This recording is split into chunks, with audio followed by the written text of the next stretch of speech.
This is the Detroit Sports Podcast Network.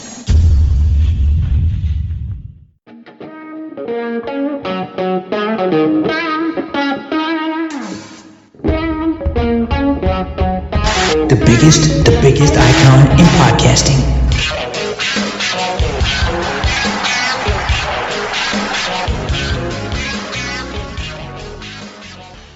Welcome everybody to this week's edition of Doc and Jock. I am the Doc, John Macaroon. Boy, do we got a stacked show. So much going on in the world of Detroit sports. General managers are speaking. We get a chance to react to Steve Yzerman and Troy Weaver, who may be the same person, but just different colors.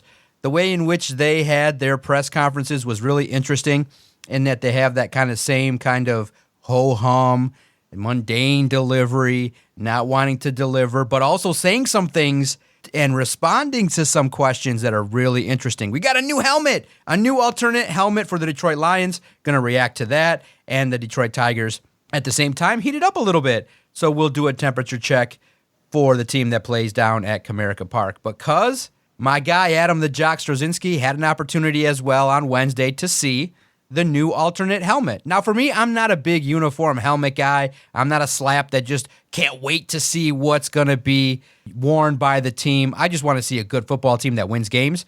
But I love the excitement of the fans. But I'll say this, and I don't want to be negative, but I'll say this, I think some of the renditions that were created by some fans might have been a little bit better than what we saw in regards to the helmet.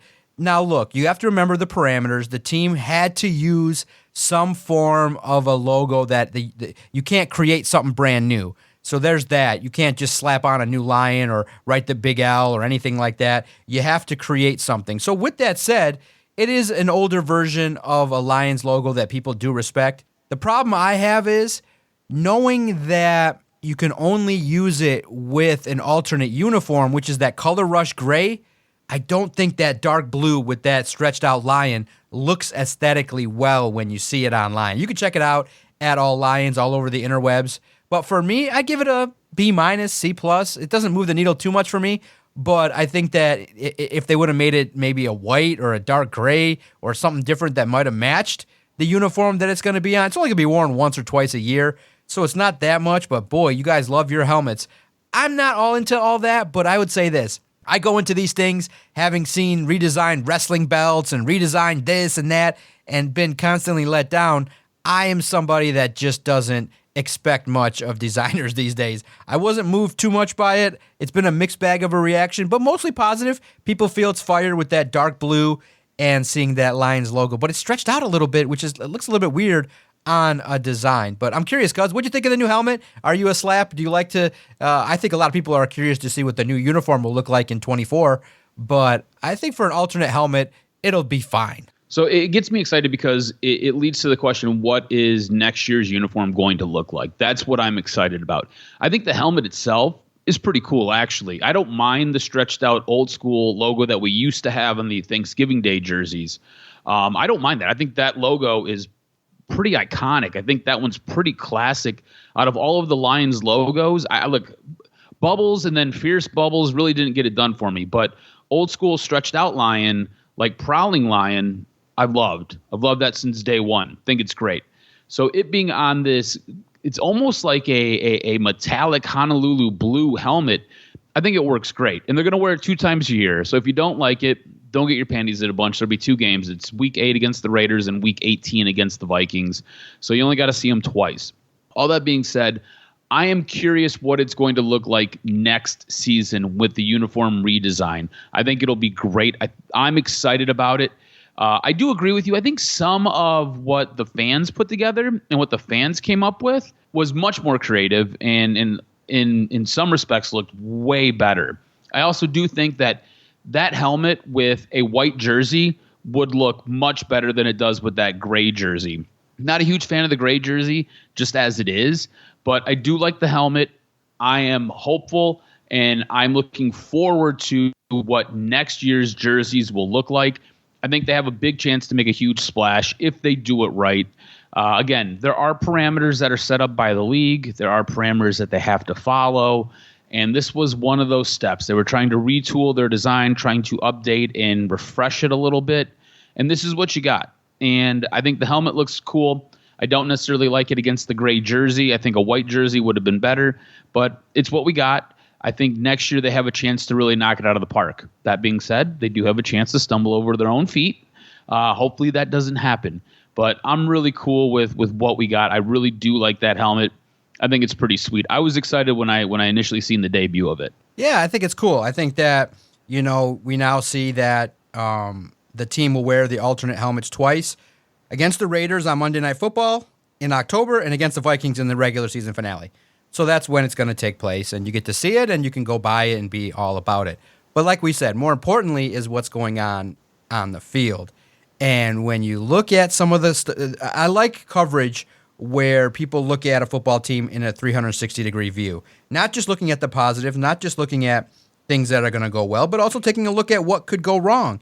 And I think that people right now are a little bit concerned regarding Jameson Williams being away and not being there for the first 6 games, taking a look at the wide receiving core, taking a look at some things that are potentially going to be detriments to the team. So I'm curious, do you think when you look at it, and we're looking at it in totality, so it doesn't just have to be the wideouts, but do you think when we look at the wideouts on the roster behind Jameson Williams, is Amon-Ra St. Brown, Khalif Raymond, Josh Reynolds, and Marvin Jones enough to hold it down when this young wideout with speed is going to be gone for the first 6 weeks?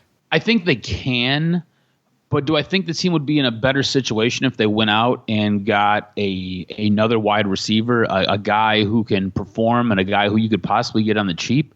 Yeah, I think bolstering that room could help. Look, injuries are part of football life, right?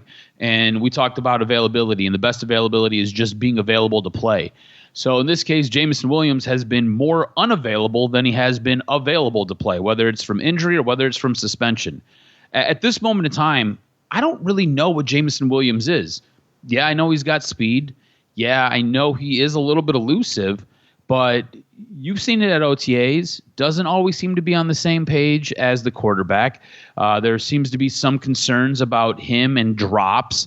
There seems to be some concerns about him and just that mental sharpness that you have to have when catching the ball and then trying to get upfield. There are things that there are a little bit of red flags here. There's a few flaws here that are starting to get brought forward. So that being said, this is a guy who we really didn't count on at all last year. We were hoping that we could get him back. We ended up getting back for a couple of games. He had 1 reception for the season. He touched the ball twice. He didn't give you a whole lot. So that being said, going into the year, I'm not necessarily concerned about what that drop-off is, because that drop-off is basically touching the ball twice. That is all it is. But what I would like to see is the Lions kind of insulate themselves and kind of protect themselves. Go out, get a guy. There's been a lot of steam, a lot of heat building about Corey Davis possibly being the odd man out in New Jersey with the Jets. So go out, grab Corey Davis, bring him back to Michigan. It sounds like you could get the deal done for a late round pick. That's not a whole lot to give up. You can afford him with the cap space that you have. You bring him in, now you've insulated that room, you've added another piece, and if things don't seem to really get firing on all cylinders with Jameson Williams, you've got him to fall back on. Also, you look at this receiving room, it's basically Amon-Ra St. Brown, and then it's just kind of some guys, right? Like Marvin Jones at this point, as much as we respect Marvin Jones and like Marvin Jones, he's kind of a guy. Like he's not like a dude, he's just a guy on the team. Then you've got Khalif Raymond, who, look, Khalif Raymond has been really, really good. He has basically gone from being a special teams player to working himself into getting some key receptions, especially down the stretch last year. He's become a pretty good wide receiver. That being said, physically he's a little bit limited, and honestly, it's not like he's some great wideout that you're going to bring in that you're going to really depend on in crunch time. Basically, all those balls are going to Amon-Ra St. Brown, maybe Sam Laporta. Depending on what happens with these running backs, you'll probably find one of those guys who are going to get the ball in crunch time. You can bring a guy in like Corey Davis, who has played in big moments, has made some big-time receptions. Bring him in. Now you've kind of added to that. You added some depth to that room. You've added some depth with a guy who has it, and a guy who you can count on. So I think they can because, again, I don't think there is a huge drop-off from what you got from last year to this year, especially going into the first 6 games. My concern overall is what is Jameson Williams going to be? And right now, a lot of red flags coming out about him. I do think this could be that one draft pick that we look back on and we say, man, Brad Holmes really blew it with this one. Brad Holmes traded up and gave up a bunch, and he really could have got a wide receiver who could have made a difference for this team if he would have just waited instead of moving up to get this guy. And that guy is was a Christian Watson over in Green Bay. So it's one of those things where I do have concerns, but I have more concerns about the player. I think the room can be fine. I would love to see them insulate themselves and protect themselves. So the wide receiving room has a bit of concerns, but are there any other big questions surrounding this Lions team coming out of minicamp that has you really scratching your head and saying, hey, I really need to figure out what this is going to be when the season starts? I wonder what group or what player or how does this Lions team adjust this so this isn't a problem going forward? What is the big question mark for you surrounding the Lions team as we break from minicamp and we've got OTAs on the horizon? Yeah, it's real interesting when you look at this football team. I think a couple areas of concern regarding depth are along the offensive line and, like we just talked about, a wide receiver, because you realize that it's hard to gather depth. You realize Colby Sorsdahl will be counted on to develop, but behind the starters, the players, in terms of what they showed at OTA and minicamp, still need work in regards to Matt Nelson. The likes of Logan Stenberg have been given opportunities, but they're not starters. So if you have and you suffer a major injury like you did last year to Big V, it did impact things a little bit with the running game. It didn't impact it significantly, but it's a concern and something to monitor as we head to training camp. The defense, while everybody is raving about the changes, kind of like the NBA, where, yeah, you can add talent, but how does it gel? How do Jerry Jacobs and Cam Sutton work off each other? How do the likes of C.J. Gardner-Johnson working in a versatile role in the nickel spot and then moving back to safety? How does that all blend together? So those are question marks I have because you're put to the test right away with offenses that can take advantage of you, and one team in the Seahawks that did take advantage of your defense and have already shown they can come to your house and not punt. So I want to see how that looks. So those are the big question marks I think I have. Just a little bit of depth, but I think the talent obviously is upgraded, and I think that the positive praise that we're seeing has been warranted. But I think that obviously, like any football team, what happens if you suffer injuries? What happens if a couple guys go out here and there? How does that look? So I'm curious to see how that all shakes out as we head to training camp. I'm not as much of an alarmist as some people are. When you look at people's concerns of like what could happen that could make the team not good. I think maybe the biggest thing, cousin, I think maybe you sense it too, is maybe those that still say, well, Jared Goff had a good season, but will he naturally step back? Can he take a step forward knowing that, last year it was year 2, the pressure wasn't all that much, obviously, when you start 1-6. Can you now, where everyone's like, win the division and know that you're playing for your contract? That might make just that one throw a little bit tighter when you have that pressure, and especially when you start the year against the Chiefs and the Seahawks. It's going to be a little bit of a situation where you're under the microscope, a lot more pressure, a lot more scrutiny is going to come this year where every single thing that the Lions do, every single interception is going to be looked at. So I think the biggest question mark naturally that anybody's going to have with the Lions is going to also involve Jared Goff. Yeah, I don't really have the concern with Jared Goff. I think Jared Goff will be just fine. I think the way this offense is created and the way that you've got him insulated with different pieces, I think it'll be fine. I think my big concern with this team is, are they going to be as productive up front on the defensive side of the ball as they were last year? You look at what Aiden Hutchinson, you look at what Houston did, and you got a ton of sacks coming from your edge rushers, especially late in the season. Are you going to be able to duplicate that? And are you going to be able to squeeze more out of that group. I don't really think they've done a ton to really adjust or enhance that group. So you're basically counting on these guys, these rookies that you had last year. You're counting on them coming back next year and taking a big step forward, and you're counting on them to get better and to be able to produce more than what they did last year. And to be honest with you, what they produced last year might actually be the ceiling for these guys. It might actually be the cap of what you can get out of them each and every year. I think both of them are going to have a much more difficult challenge next season from getting double teamed. I can see other offenses moving tight ends in to help add some protection to keep Hutchinson and Houston out of the backfield. You never really did address anything on the interior of that defensive line. So to me, there are some major concerns. Yeah, you went out and you drafted a rookie and you're going to try to rotate him in, but you didn't really add anybody of impact to either the edge or to the interior of that defense. And that's where my big concern, especially coming out of minicamp, is how do they squeeze more production and put more pressure on the quarterback from the defensive line?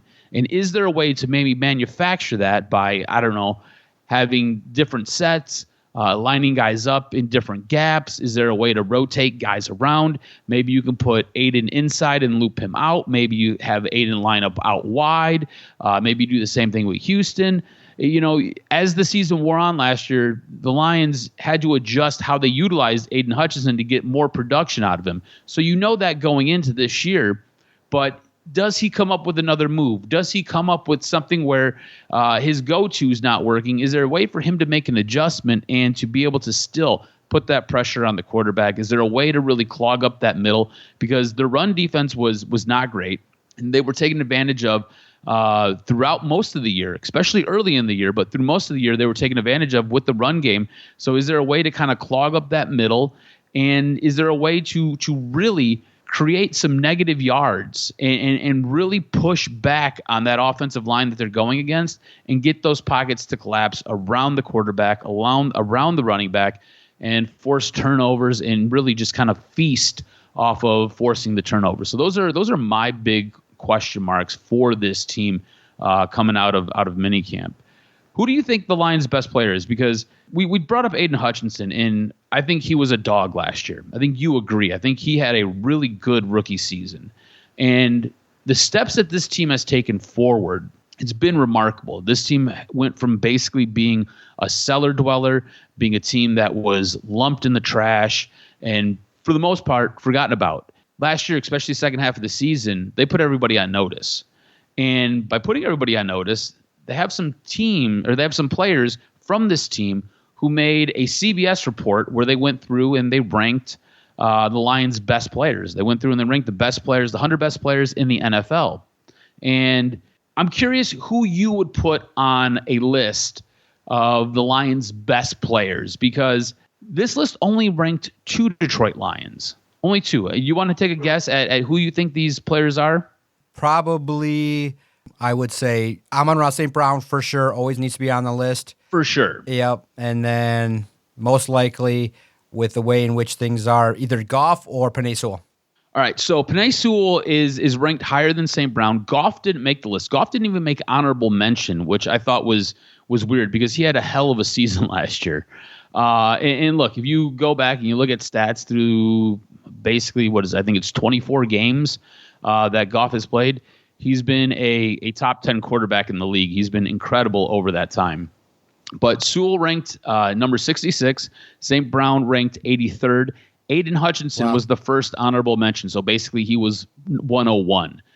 I think this list is a little bit skewed. I think it's great because Penei Sewell is getting some love. He's getting some recognition. I feel like his contribution to that offensive line does sometimes go unnoticed. But it's like, no, league's on notice. He has become a really good right tackle. I feel like Amon-Ra St. Brown is ranked a little bit low. The guy is basically a first down a catch kind of guy, and when you need a clutch yard, he's the guy you're going to. I do think he's kind of buried. I think there's 17 wide receivers listed ahead of him, or 16 wide receivers listed ahead of him. He's number 17, which that's basically how he was drafted. So I hope he takes note, and I hope he gets a little bit more of a chip on his shoulder But I want to know, who do you think the Lions' best player is, and who do you think the best players are for this team? Yeah, I think a lot of it is going to involve the defense. I think that you look at St. Brown for sure, definitely, I think is rated very low. I mean, that means you're probably talking about a dozen or more receivers being ranked higher than him. 16 of them. Oh, that's crazy. And that's just not the case. I think Amon-Ra St. Brown is a top 10 receiver. You can argue maybe 6 through 10 in regards to the fact that dude catches it, he's reliable, doesn't put balls on the ground, yards after the catch, and what he can do. I think that's really rough. I think Aiden belongs on the list in the top 100. Maybe you could say, okay, after 9.5 sacks, you don't think he's in the top 70? Maybe 65 through 70? Damn, that's a little rough. Jared Goff, look, man, I think, maybe you don't want to give him credit, or some people that make these lists don't want to give him credit, but I can't believe you would put Tua, Kirk Cousins, and some of those quarterbacks, Derek Carr, maybe even above Jared Goff. So I think the Lions probably have 4 really solid players that I would put in the top 100 list, but their best player, to me, probably right now, it's going to be a toss-up probably between Aiden Hutchinson in regards to the fact that he could legitimately get 13 or more sacks this year and has the potential to wreck games, where now you see teams are probably going to be able to do some things against St. Brown by shading another safety over there or limiting his yards after the catch. I just think that in combination with Jameson Williams' suspension, not having maybe a lot more options in terms of wide receivers, I think that Sam Laporta and Jahmyr Gibbs might get a bunch of additional targets and yards just because St. Brown is there. So you may see just a steady decrease in St. Brown's production, at least in the first half of the year, as teams kind of look to limit what he can do and make others beat you. Whereas Aiden, you now have potentially on the other side, James Houston, who's going to be a threat on third down. You have Charles Harris on the other side. You have Aleem McNeil. And I just think that with an improved secondary, I think Aiden Hutchinson, just on pure talent alone, I would say probably is your best player. Right there behind him, competing with, if you're a big fan of Amon-Ra St. Brown, I think Penei Sewell is a dominant force that's going to limit less than maybe 3 sacks or less this year. So I would rank it, for me, Aiden Hutchinson, Penei Sewell, and Amon-Ra St. Brown, but they're really neck and neck. And I think that when you look at it, the upgrade in talent is quite visible. But I just think that Aiden Hutchinson, with increased muscle size and learning the league in the last year that he spent, it could be a very, very tough time for opposing offensive linemen for them to kind of guard Aiden Hutchinson. Yeah, look, I think Aiden Hutchinson is really going to excel this year. I think your goal of 14 sacks is a little bit lofty. I would love to see it. I think it would be fantastic if he could somehow do it. For me, the biggest outlier here is really Jared Goff. Jared Goff has been the second, third, maybe fourth best quarterback in the NFC. He's been a top 7 quarterback last year. This guy, over the course of basically the last 2 years, has been unreal. He's been at least a top 12 quarterback the last 2 years. For him to not get any mention is absolutely crazy to me. And look, I'm a guy who, not a huge fan of Jared Goff. I was a guy who bashed Jared Goff. But you can't deny what he's done, especially down the stretch of last season. The last 10 games, the guy played out of his mind. And whether that was because the offense just worked that way, whether it's because of the pieces around him, whatever it is, he's the guy who touches the ball every single time they're on offense. He's the guy who has to make decisions. He's the guy who has to call out different plays and formations and make sure guys are lined up right. So to me, Jared Goff not being on this list, I feel is totally disrespectful. I feel like St. Brown is rated way too low at 83 as well. I think you can look at this offensive line, and I think you've got probably 3 guys on this offensive line that could be on this list. I think it's great that Penei Sewell's on there, but Frank Ragnow is a hell of a center, as well as Taylor Decker's a hell of a tackle as well.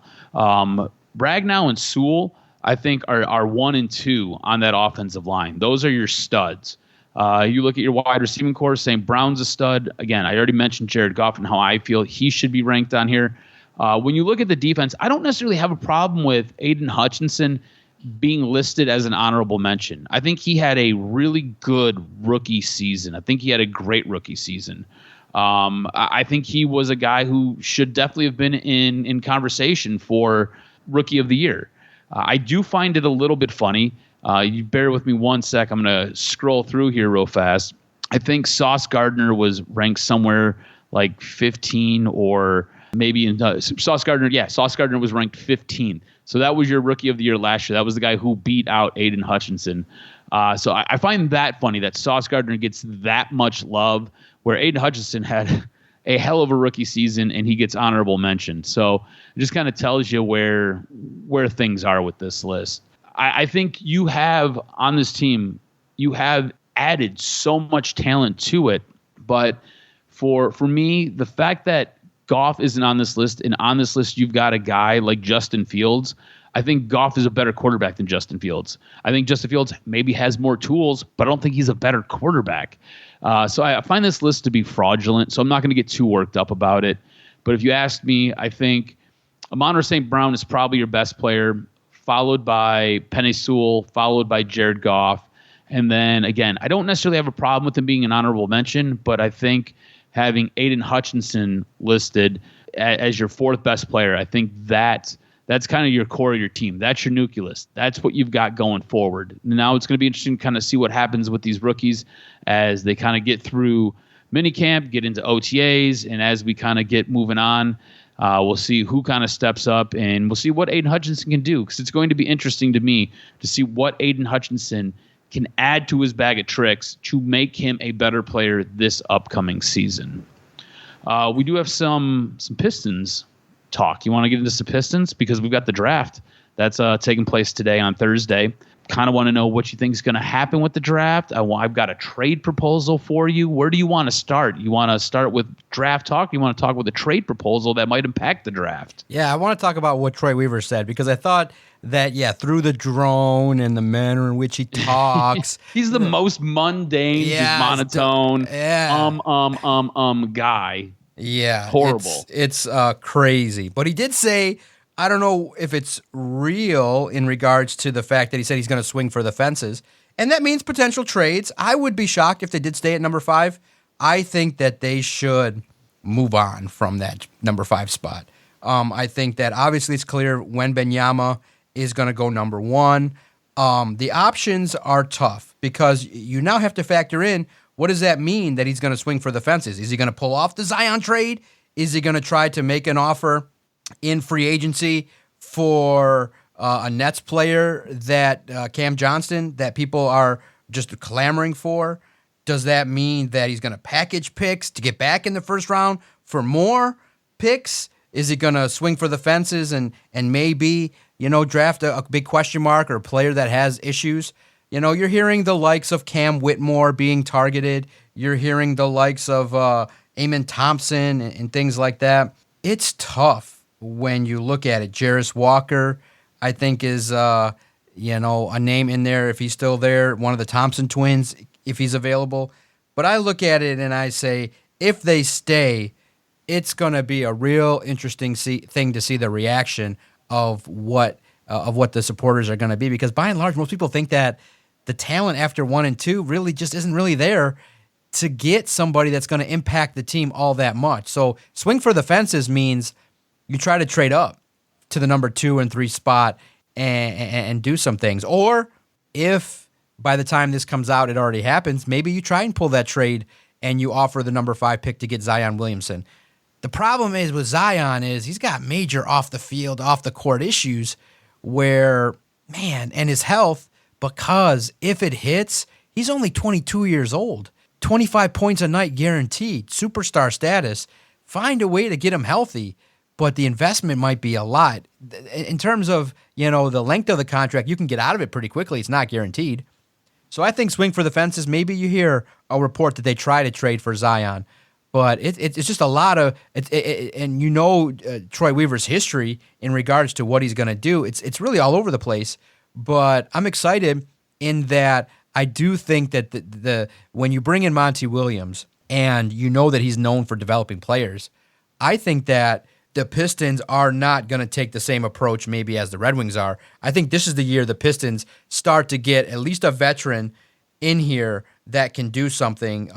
It's tough because the excitement for Cameron Johnson is a little bit tapered because you're hearing reports that the Nets are just going to match anything. But maybe you make an offer that's so ridiculous that the Nets just can't match it, and you reunite Johnson with his former coach. So I'm curious to see how it shakes out. I would say it's 40% they stay at 5, and maybe you're hearing I think it was a report on Yahoo that said that the Jazz might offer 9 and 16. I would take that deal, and a player to move down and get 2 spots. I would do that. If the Jazz offer a player and 2 picks to move up to number 5, I make that move all day.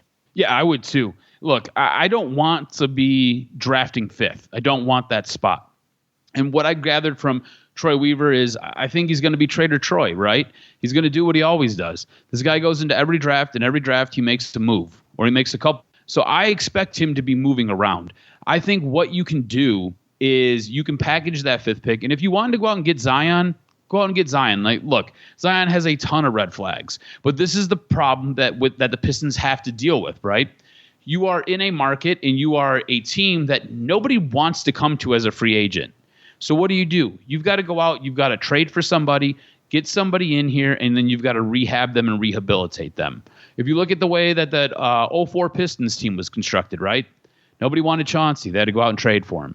Nobody wanted a Ben. Actually, they were supposed to be getting a different player when they got Ben Wallace. You get Ben Wallace here. Next thing you know, it turns into a defensive player of the year multiple times. And the guy is just known as being one of the best defensive players to ever play the game. You do make a trade for a guy like Rasheed Wallace, who, when he was in Portland, was burning bridges. And then you draft a couple of guys like a Tayshaun Prince. So you need to go out and you've got to trade for guys that other teams either don't value or are headaches. You bring them in, you rehab them, and then you can go. The thing about Zion, the thing that I think is really interesting is Zion is due to make a lot of money. But the thing about it is there's a clause in his contract where if he doesn't play a certain number of games, because obviously weight and injury are kind of hand in hand with him, and he doesn't play a lot of games, whether he checks out or whether he's legitimately hurt or he's just not feeling up to it because, again, his weight's a bit of an issue. You can get out of this contract pretty easy. There's ways to avoid it. If he doesn't play, I think it's something like 60. I think if he doesn't play in 65% of the games, you can void that contract, which is an easy out. So go ahead, trade the 5th pick, trade Isaiah Stewart, trade Alex Burke, trade these guys, get Zion here. You have a legit, I'm going to use finger quotes here, superstar, and you can go ahead and do whatever it is that you want to do. Or in like the case that you brought up, if Denver, this is one that's gaining steam too. Denver wants to trade you 2 picks so you can move back and they can move up, go for it. This is an awful draft this year. This draft is not good. Unless you have the first 2 picks, it's really a question mark, right? You're basically throwing a dart at a board and you're hoping to hit something. And yeah, that's Troy Weaver's job, is to figure it out, is to find whoever that guy is, use that 5th pick or use whatever draft capital he has, use it and figure out who that guy is supposed to be. But honestly, man, I do not want to be drafting in the top 5 of this draft at all. I want to move out. I want to trade back. I think that is exactly what's going to happen. I think with this draft, I think on Thursday, right, tonight, what they do is I do think that they move out of that 5th pick. I don't think they want that draft pick. Go back and listen to that monotone, laden speech that Troy Weaver gives. It doesn't even sound like he's excited to be drafting at 5. It doesn't sound like he wants any part of it. It sounds like he wants to be on the first boat out of town from drafting the 5th pick. So I think what they do at the draft is I think they trade the 5th pick, and I think it probably will be to a team like the Nuggets. They'll trade back, they'll get 2 picks, and then I think he'll go from there.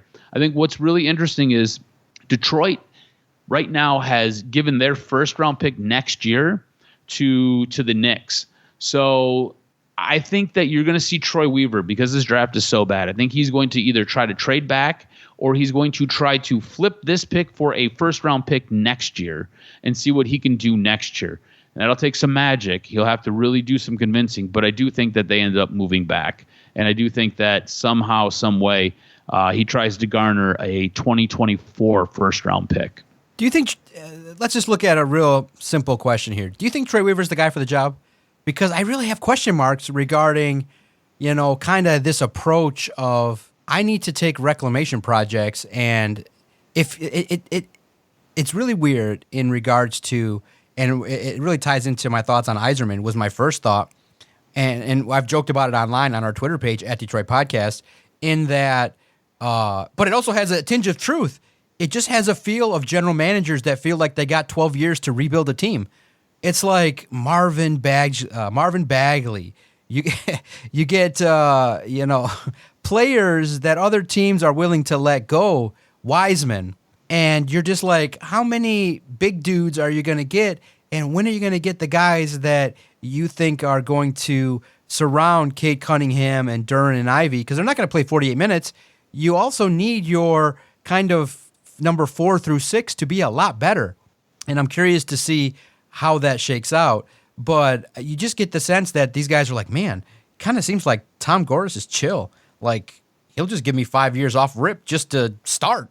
And Yzerman's the same way. Yzerman's like, dude, I think Chris Ilitch, I don't have to see him for like 7 years. And I can just ride this wave of my career and what I did with Tampa Bay for 7 years. And I don't have to make the playoffs for another 2 years. This laissez-faire attitude in a win-now sports situation. I'm not saying they have to be, top of the league and in the finals, but Troy Weaver has yet to get his team out of the first round. So it lends to a lot of question marks regarding Yzerman and Troy Weaver. Like, okay, like, I know you have this rope, but can you kind of hurry it up a little bit? You're starting to lose a bunch of fans who are starting to question what you're all about. Yeah, I get what you're saying. I think with Troy Weaver, I think if you look at what he's done with his drafts, I think he's drafted pretty well, right? I think the big glaring mistake was Killian Hayes. Killian Hayes, for some reason, hasn't developed to be the player that you necessarily want. And I don't think you can necessarily give him credit for Cade Cunningham, right? Cade Cunningham was the hands down number one guy, right? I feel like that was the smart pick. You could have went with Jalen Green, but I think it was Cade Cunningham all day. So I think if you look at his drafts in totality, most of the time, the guys that he drafts, they end up making NBA all-rookie teams. So they're some of the best rookies from their class. So I think he does a decent enough job drafting. I think what the issue is this team is so young. This is specifically with the Pistons, because I've got thoughts on what Steve Yzerman said. Specifically with the Pistons, this team is so young. And you don't really have any veteran leadership. You don't have a superstar. Your number one guy that you're building around hasn't really played in the first 2 years of his career because he's been hurt. So I think you're already behind the 8 ball because of all of those things. I think if Cade is able to have a healthy season, I think if you're able to go out and you're able to sign a bigger name free agent, doesn't have to be the biggest name, but a bigger name free agent, you maybe trade that 5th pick and you get somebody else in here, I think you're starting to look at a team that should grow and will grow. I think Jaden Ivey had a really nice season last year. For a rookie, I thought he had a really good year. I think Jalen Duren has potential to be a stud. And if you're telling me that the core of this team is Cade Cunningham, Jaden Ivey, and Jalen Duren, I think you've got a really good nucleus. The thing is, you need to put some maturity around those guys. Bogdanovich is like your oldest player. I think he's 34. And from the sounds of it, basically when they're done, he goes home. He's not here to help basically teach or nurse these guys. He's expecting them all to be professionals. Sometimes you've got to be shown how to be a professional. Sometimes you've got to be shown what it's like to be an adult in the league. I think you need to get a guy who's maybe not 34. Maybe you get a guy who's, 28. Maybe you get a guy who's on the verge of being 30. Get them in there. Guys who have experience, guys who can still play at a high level, and guys who have been through this road and been down this road and can show these guys what to do. I think you've got pieces here, but you don't have any experience, and I think that's the problem. So I think having Monty Williams here, helps with that lack of experience because he's going to help coach these guys up. And he's going to get them to that next level. I think you bring in a big name free agent or a bigger name free agent. That's a guy who automatically comes into the room and has clout and can show these guys the right way. I think then if you go out and you trade for a guy like, say, Zion, you now have a superstar or what the league deems a superstar. I know you and I might look at that a little bit different, but the league deems him a superstar. The guy's a genetic freak show. And look, if it doesn't work out, you can get out of it after the first year. It's okay. You are allowed to. This fifth pick, to me, I would give it up for Zion because this fifth pick, to me, there's nothing there. There's nothing that's going to help put you over the top or help separate you. You could take a flyer on a guy like Zion, and it could work out. I mean, it's honestly, it's going to be a crapshoot. It'll be boom or bust. But this has more of a chance of being a boom than them spending that pick on a Amen Thompson or whomever you went through and you named. So I think you have rights. You have the right to be concerned. You have the right to question Troy Weaver because I don't think he's done enough in his time. But all that being said, really look at what's happened. Cade Cunningham is the centerpiece of this team. Cade Cunningham hasn't played, I don't think, 60 games in his NBA career. So it's hard to really tell what you've got when the guy who you're supposed to be building around isn't on the floor because he's been hurt. And that's a bit of an issue for this team. I think this year is going to tell you a lot. I think you have to do something in free agency, and I think you need to figure something out that you're going to do with this fifth pick because drafting a guy with the fifth pick I don't think is going to cut it. Speaking of Steve Yzerman, like you brought him up, Steve Yzerman basically came out and said he's using all of his draft capital in next week's NHL draft. I think Steve Yzerman's lying to you. I think Steve Yzerman knows what the deal is, right? I think Steve Yzerman is starting to feel a little bit of the heat. We're 5 years into this rebuild. You really haven't seen anything. I think his biggest mistake is he says he's trying to build around Dylan Larkin. I don't think you necessarily need to be building around Dylan Larkin. I think Dylan Larkin's a piece that you add to be building around somebody else or something else. I get he's your captain. I understand it. I get he's one of the longer tenured players here. I understand it. But you've got a shit ton of draft capital. You've got 2 picks in this first round. You've got 3 picks that stack up back to back to back in the second round. He's going to move some of these draft picks. Alex DeBrink is the guy that we talked about last week. That's a guy who I see them targeting. That's a guy who there's already been rumors out there. There's already been conversation. We had that conversation on last week's show when it dropped Thursday. And Friday, there were rumors and there were things coming out from guys who are really connected in the NHL saying that this is picking up steam. I expect on draft night, whether it's I believe the draft is taking place on a Wednesday night, whether it's Wednesday or that Thursday for the rest of the rounds, I expect Steve Yzerman to be trading some of those picks away. I expect you to get a big name guy like DeBrink, and I expect you to bring him in. It could be he could use both first, and he can use both of his picks in the first round. All right, but he can come back on that next day. You could trade again with Ottawa. You could trade them your 2 highest second-round picks, and you still have a second-round pick. Like, he's got so much draft capital, he can do whatever he wants. I do believe he will be trading for a player. He will be getting a big-name free agent in here. And I'll tell you this. If he doesn't get a big-name free agent in here at the draft, I'm going to be incredibly upset because you have all this draft capital. You need to do something with it. You need to start putting guys in the NHL. You need to start building. You need some first-line guys. Dylan Larkin is a really nice second-line player. He's not a first-line guy. You need more first-line guys. That's what you use this draft capital for. Go out and get me a guy who I know can put 20, 30, 40 goals in. Go get me a guy that I can have as my first-line center or I can have as my first-line winger. Go get me a guy who has done it, has been in big games, a guy who can put the puck in the back of the net, and is a guy who you want out there all the time. I think he does that with this draft. I think he does that with his draft capital. I tell you, don't fear. I know that you were kind of freaked out listening to that awful presser. You and I both took it in.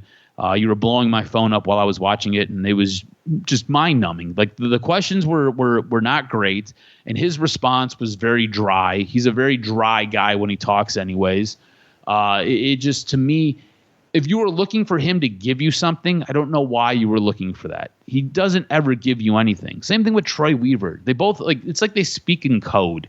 And it's like you need Indians to basically translate that code and tell you what the hell is being said. Good luck with it, right? It's tough. So don't read too much into what they say. Read into their actions. And I think when their draft nights roll around, both of these guys are going to be making moves on draft night. So it'll be okay. Yeah, it was slow. And it did send off the reaction of like he has no pressure. He can just kind of say that he's still building a core and doesn't have one yet. He's entering his 5th year. So that was alarming. And a lot of people did pick up on it, that he did say that he doesn't feel like right now that he has yet fully his core that can win the Stanley Cup. And I understand what that means, that he's rounding out the second and through fourth lines and trying to look at the goaltender position and defenseman. It's tough to do. And he does have a plethora of young talent that's coming up. And I understand that when it hits, I think the odds are it's going to hit and hit for a long time. But to come out publicly and say that you still don't feel like you have your core yet, or there's question marks about that, I mean, you're the one that's been in charge of 4 drafts and about to be your 5th. That's still a lot of players that you got to find out that need to get on the ice, and you got to figure out, hey, you don't have 20 years to rebuild this. You got to kind of start making the playoffs now. And I think the Wings and the Pistons are in the same boat. You need a veteran that can come in and score goals and that can consistently be a player that you can count on, more of a superstar type player. You can't have a team full of 25 role guys. You got to have a guy that can, no matter what line you put him on, put the puck in the net and be consistent. If you want to go back and listen to it, it's an hour long. When Art Regner takes it, he works for the team. He went in there and made it a yuck fest, which I thought was hilarious. He's in there just asking away like he was having a podcast conversation with Steve Yzerman, and he's like, I thought the best question of that, obviously was Daniela Bruce asking about the core and what he kind of specified what he meant by that. And you got Art Regner. He's just like, so I just kind of am wondering. Have you ever walked up on the stage, and I know you work with the consensus in your group, and have you ever just felt so good about a player that you just went, I'm taking this guy, and nobody on your staff knew what was going on, like Matt Millen of the Lions? And that's hearkening back to the Mike Williams draft pick. And it was funny. He's found a way to zing the Lions talking to Yzerman, and Yzerman's like, oh, okay. And he kept saying, well, I have one more question. It's my last one. And then he proceeded to ask.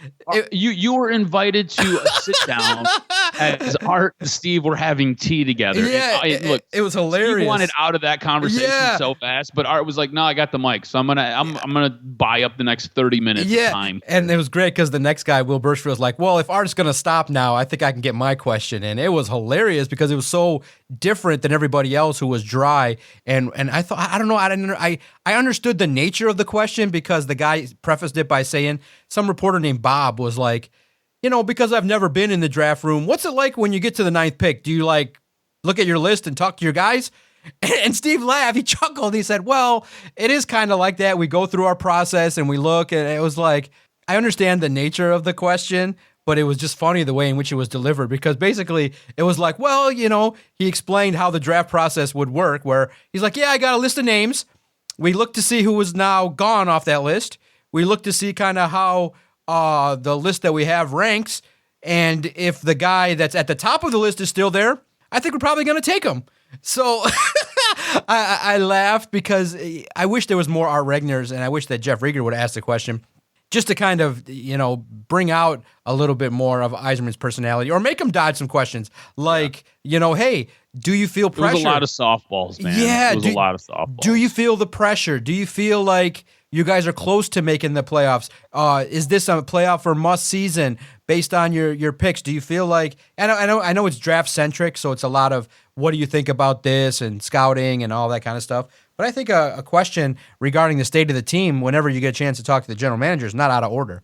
So for sure, and so but the hockey media, and listen, I don't want to degrade anybody, but there's one that you can tell that when they ask questions, they feel like they can't spit it out, or they can't they don't exactly know how to put the words together to get the tenor of their question across, and sometimes it comes across as a little bit awkward when the questions come through. But I was just alarmed because it did have that casual nature of, like, hey, I got more time to do this. It's like, no, man, you gotta get your squad into the postseason this year because, yeah, you're Steve Yzerman, but this is still sports.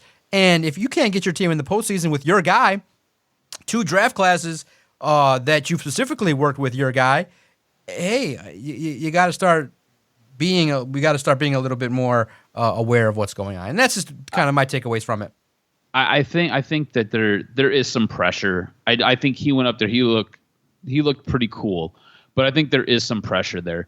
I expect them to make moves, and I expect that team to be in the playoffs next season. If not, we have a lot to talk about. We were talking about possible trades with the NBA draft that's taking place tonight on Thursday. Nuggets and Pacers have traded picks. Denver is sending their 2024 first-round pick and 2023 second-round pick to Indiana for picks 29 and 32 this year. That could be a precursory move for what you had brought up, where Denver trades Detroit for the 5th pick. It could be one of those things where Detroit loads up and is able to get 3 first-round picks for that 5th pick and are able to maybe do something different with those picks. So it'll be interesting to see what happens. So just a little information there. Again, I think this might be a precursory move for Denver. Interesting stuff. Denver now has 4 picks in the first round. Wheeling dealing, Denver. Interesting. The rich get richer. Denver. Wow. What a team, man. It's one example of if you get that one superstar, they have a bunch of role players, and Jamal Murray a little underrated, but Jokic and a bunch of guys that are really hard workers and a bunch of former Pistons can get you a title. So maybe that's a formula. We'll see. I think we'll get a lot more clarity regarding where Troy's at after this draft. I can't wait to see it, and I can't wait to see the reactions online as well. Finally, one last note here. Let us check in on the Detroit Tigers. A better week. But here's the tough part, cuz. It really, and I guess the best way to put it and I understand it being that I went to state and it happened a lot where I set the curve, it feels like we're just talking about the Tigers on a curve. Yeah, it's great that they're still in it because the division's piss poor, where you can get shut out again by the Kansas City Royals, one of the worst teams in baseball on a Tuesday night, but you've won the first couple games in the series, and you come off a series where you dominate the Twins, 3 of 4, but the problem is we're grading on a heavy curve, and so the temperature check it's simmering up a little bit. Temperature's gone up. They've heated up. They've played better.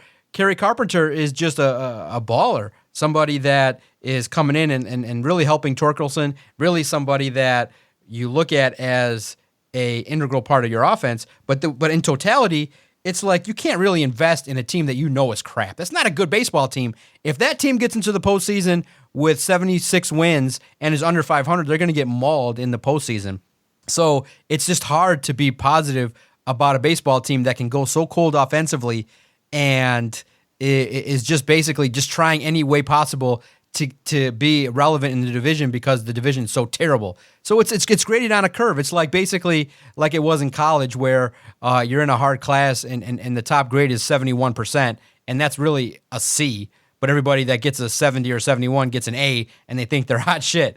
And it's like, no, you still bombed. So luckily, I was always the one in the 80th percentile getting good grades. So pissing people off, where it was like, sorry guys, I'm not trying to do half-ass work so you guys can get an A with a 60%. Come on, get out of here. But the Tigers at least are at least with that said, at least more entertaining to watch when you see that they can win against the crumb bums in Major League Baseball. Yeah, I mean, look. I feel like the Detroit Tigers you're a gambler and you enjoy gambling. I feel like the Detroit Tigers are a team that's a bad bet. You know what I'm saying? It's a team that you're basically taking just because the chance for you to win and what you could win is high, right? It's not so much that this is a good team. I feel like what this team did was they beat up over the weekend. They beat up on a first place Twins team that is the best of a bad bunch, and then they're taking on a Royals team, and it's one of those things where you're just trying to be better than the worst team in your division, I guess. I mean, like I don't even know how to phrase it. Like their division is so freaking bad that the Tigers ended up losing a whole bunch of games, and they were like 4 games out of first place. Like, how does that happen? Then they sit there and they take, 3 or 4 games from the Twins, and next thing you know, they're kind of right back in that mode where they're in striking distance. And then they go and they play the Royals. They win one, they lose one. And it's like, all right, what are we doing here? Twins have a very difficult schedule that they're going on with right now. They're playing Boston. Tigers are playing the worst team in their division, playing the Royals. To me, this sets up to where if you want to take the Detroit Tigers seriously, if you want to look at them and you want to watch them and you want to give them a little bit of your time and get a little bit invested. And again, I'm doing all this apprehensively. I am like a scorn lover. This team needs to be 500 and or in first place by the All-Star break. Basically by July 4th, this team needs to be at 500 or they need to command this division. And by command this division, I mean only by 1 game. You just need to be number 1 in the division. This division is so bad that you can sit there and you can just rip off loss after loss after loss, come back, win 2 or 3 games. The next thing you know, you're in first place. So in order for me to get invested in this team or to give them more of my attention, I need this team to be doing and making some moves by the time 4th of July rolls around. Where are you at? Are you still kind of on the fence with them? Are you still kind of watching them from afar? Or when they go on these little tears, they win a couple of games, and they have the potential to legit be in first place in this division, are you taking them a little bit more? Are you a little bit more invested? Are you taking them to be a little bit more serious? Where's your interest level? Does it go up as they do these things, or does it just kind of stay the same? Stays the same. I like looking at Torkelson, his development. I'm really liking what I'm seeing in the minors, a couple hitters. And it's good that Scott Harris came out and said that, look, they like to keep the guys in the minors a little bit to see them, how they handle some adversity. It did come across weird where he was like, well, yeah, I love to see the guys at AAA struggle. And then we could see what they can learn from. Well, ideally, you'd like to see them tear the cover off the baseball so they can help your team. But I understand what he's saying. He's like, look, if we got these guys and they're having some issues in the minors, we'd rather have them try to work it out there than at the major league level where we need some production. So I liked what I see from some young cats in the minors. But I look at it like this. I like the pitching staff at times. I like the grit level of Joey Wentz. I like to see, I like to see that the team competes, that they're never really out of it. But it's just tough because you realize that the investments you made in the players that you should count on, in Javi Baez and Miguel Cabrera and Scope, they're just not really delivering on a consistent basis. They've been shut out now, I think, a record 10 times, and it's just a lot. It's a lot of ups and downs. So it's basically like, it's a train wreck. You got to watch it a little bit, but you know that, okay, this is not a good baseball team. And the question marks arise is do you invest to just try and win the division? Do you try and go out and get a veteran, like one more bat or one more pitcher that maybe a team wants to give up on? But I don't want to trade any assets. So I just think you just roll with it and you see what happens. And it just kind of has a feel of like a really bad second-place team, but might have a potential to compete the last weekend of the year to get to the postseason. But we'll see if they can peak. I think the blessing of checking in with the Tigers is, do they at any point get to first place, and can they sustain it in a really bad division? But you're going to have an opportunity. You're going to play the Twins again. You're going to have an opportunity to play the White Sox and the Indians or the Guardians, and have an opportunity to see how you stack up. And that's all you can do is play the people that are on your schedule. And if your division's weak, might as well go out there and try to compete as best you can. You did come off a week where you played really well against the Twins, and you're keeping people interested. And that's all they can keep doing, is we're still going to keep checking in with the Detroit Tigers. But, man, when they go cold offensively, it's a grind. And it's like, man. But that's the nature of the team, is that top to bottom at times, the team it's 4A players that are trying their absolute best to get the job done. And hopefully by now, Scott Harris is written like, okay, I need about 15 new players. And let's see who he gets. Yeah, I mean, it'll definitely be interesting to see what ends up happening with this team as Scott Harris kind of makes his route, cements himself in his role. But, dude, they're a tough watch. And like I said, you are much more positive on this team than I am. This is a team that I'm really down on, and I have zero expectations for them. Like I said before, if this team wants to get me interested, I need them to be at 500 or in first place by the All-Star break. So they've got about 2 weeks or so to start making some moves. We'll see what takes place, but for me, still not buying into any of the hype with this team. Okay. Make sure you follow Adam on Twitter at AdamRSTROZ. Podcasting time coming to a close. A great 70 minutes of talking Detroit sports with my guy, recapping everything. Now that he's turned 40, he's got more perspective on Detroit sports, maybe a little more patience with some teams like the Red Wings, but less patience with the Tigers. We'll see how the Jock now at 40 handles his sports fandom. Does he shift into more music and wine and charcuterie boards, or does he have the same passion for the teams here in Detroit as they struggle, as it's been over 3,000 days since a team has advanced the first round? 3,000 days. Adam went through his 30s and never saw a playoff win. Never saw a playoff round advancement in his 30s. Maybe his 40s will be a lot better. Otherwise, he's just going to have to just stick in the backyard and create the patio of his dreams and do all the handiwork as he rules the day that he became a passionate Detroit sports fan. And we're an entire group of 4 teams can go a decade and not advance past the first round. And a whole network can do thousands of podcasts and never talk about the playoffs. That is crazy. But we'll be here to break it all down. When the good times come, Detroit Sports Podcast will be here to revel in the celebratory good times. Make sure if you agreed or disagreed with anything that we've said, hit us up at Detroit Podcast. Appreciate those that have messaged and said, hey, we enjoy listening every week. Make sure that anywhere you listen to your favorite audio content, you type in Detroit Sports Podcast and subscribe, and our content will find you. Because I can't wait for next week when the next episode of Doc and Jock drops.